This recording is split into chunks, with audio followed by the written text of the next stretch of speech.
You, John Fitzgerald Kennedy, do solemnly swear. I, John Fitzgerald Kennedy, do solemnly swear. That you will faithfully execute the office of President of the United States. That I will faithfully execute the office of President of the United States. And will, to the best of your ability. And will, to the best of my ability. Preserve, protect, and defend the Constitution of the United States. Preserve, protect, and defend the Constitution of the United States. So help you God. So help me God.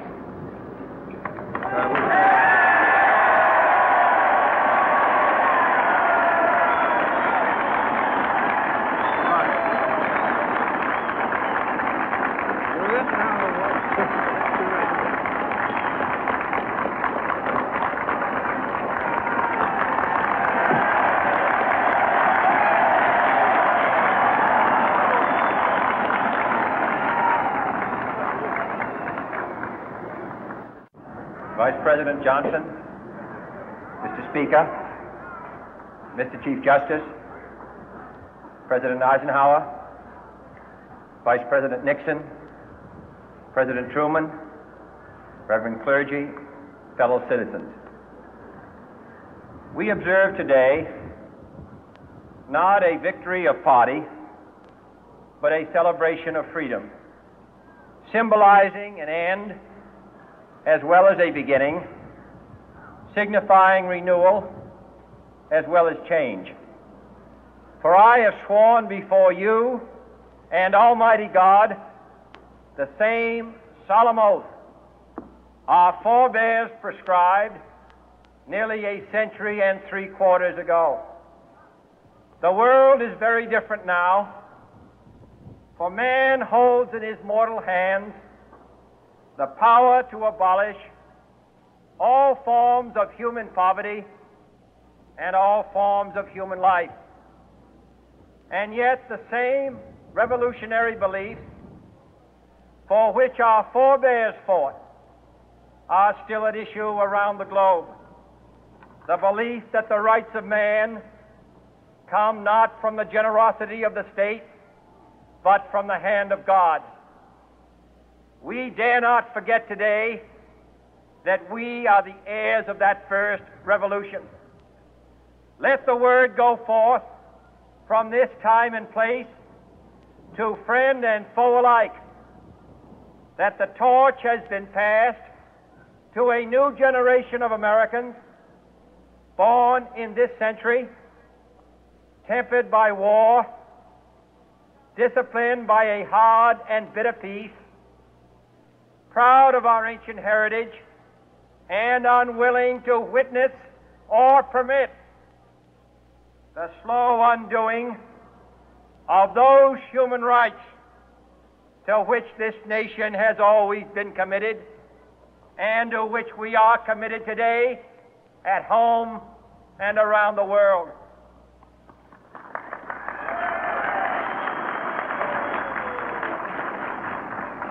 Let every nation know, whether it wishes us well or ill, that we shall pay any price, bear any burden, meet any hardship, support any friend, oppose any foe to assure the survival and the success of liberty.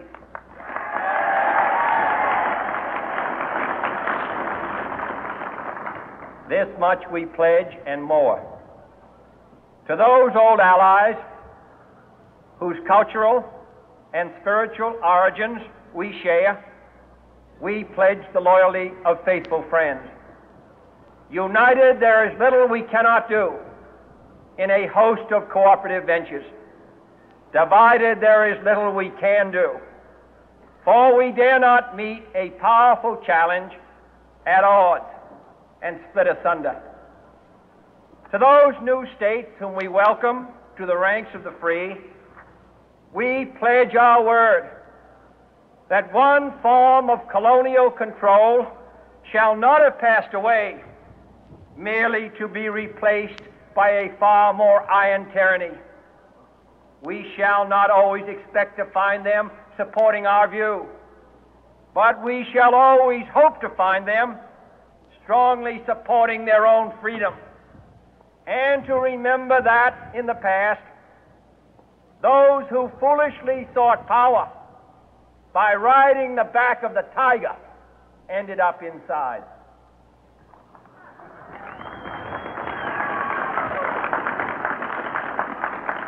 To those people in the huts and villages of half the globe struggling to break the bonds of mass misery, we pledge our best efforts to help them help themselves for whatever period is required, not because the communists may be doing it, not because we seek their votes, but because it is right. If a free society cannot help the many who are poor, it cannot save the few who are rich.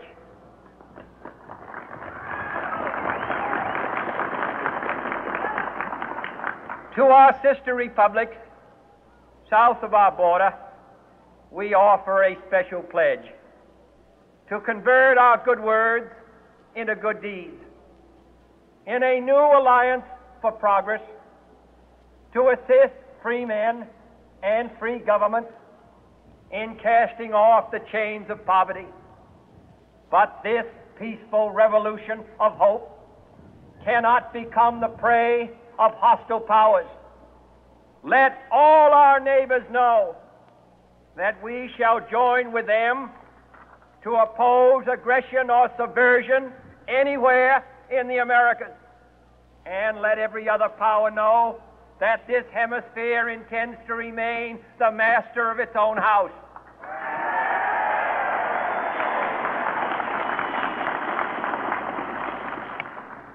To that World Assembly of Sovereign States, the United Nations, our last best hope, in an age where the instruments of war have far outpaced the instruments of peace, we renew our pledge of support to prevent it from becoming merely a forum for invective, to strengthen its shield of the new and the weak, and to enlarge the area in which its writ may run. Finally, to those nations who would make themselves our adversary, we offer not a pledge, but a request that both sides begin anew the quest for peace. Before the dark powers of destruction, unleashed by science, engulf all humanity in planned or accidental self-destruction, we dare not tempt them with weakness, for only when our arms are sufficient beyond doubt can we be certain beyond doubt that they will never be employed. But neither can two great and powerful groups of nations take comfort from our present course, both sides overburdened by the cost of modern weapons, both rightly alarmed by the steady spread of the deadly atom, yet both racing to alter that uncertain balance of terror that stays the hand of mankind's final war. So let us begin anew, remembering on both sides that civility is not a sign of weakness, and sincerity is always subject to proof. Let us never negotiate out of fear, but let us never fear to negotiate.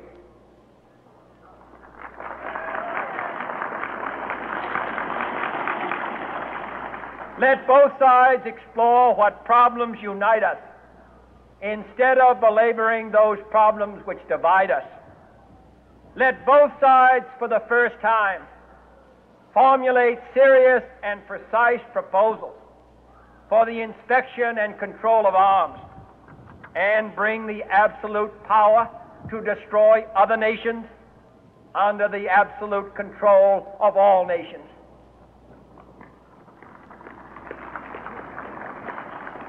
Let both sides seek to invoke the wonders of science instead of its terrors. Together, let us explore the stars, conquer the deserts, eradicate disease, tap the ocean depth, and encourage the arts and commerce. Let both sides unite to heed in all corners of the earth the command of Isaiah to undo the heavy burden and let the oppressed go free. And if a beachhead of cooperation may push back the jungle of suspicion, let both sides join in creating a new endeavor, not a new balance of power, but a new world of law, where the strong are just and the weak secure and the peace preserved. All this will not be finished in the first 100 days, nor will it be finished in the first 1,000 days, nor in the life of this administration, nor even perhaps in our lifetime on this planet. But let us begin.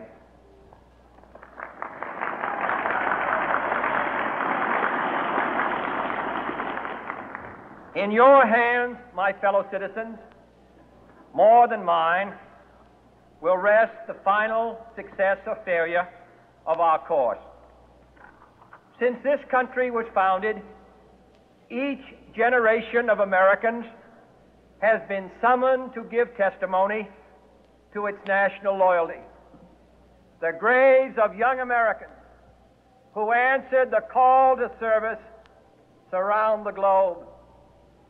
Now the trumpet summons us again, not as a call to bear arms, though arms we need, not as a call to battle, though in battle we are, but a call to bear the burden of a long twilight struggle, year in and year out, rejoicing in hope, patient in tribulation, a struggle against the common enemies of man, tyranny, poverty, disease, and war itself. Can we forge against these enemies a grand and global alliance, north and south, east and west, that can assure a more fruitful life for all mankind? Will you join in that historic effort?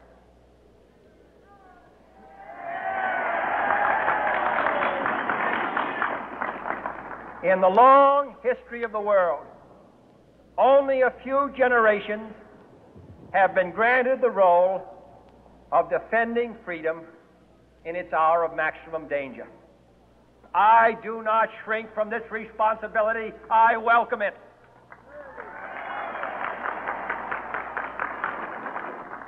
I do not believe that any of us would exchange places with any other people or any other generation. The energy, the faith, the devotion which we bring to this endeavor will light our country and all who serve it. And the glow from that fire can truly light the world.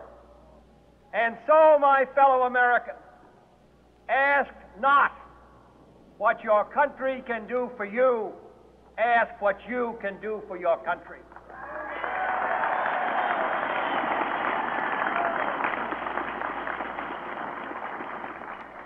My fellow citizens of the world, ask not what America will do for you, but what together we can do for the freedom of man.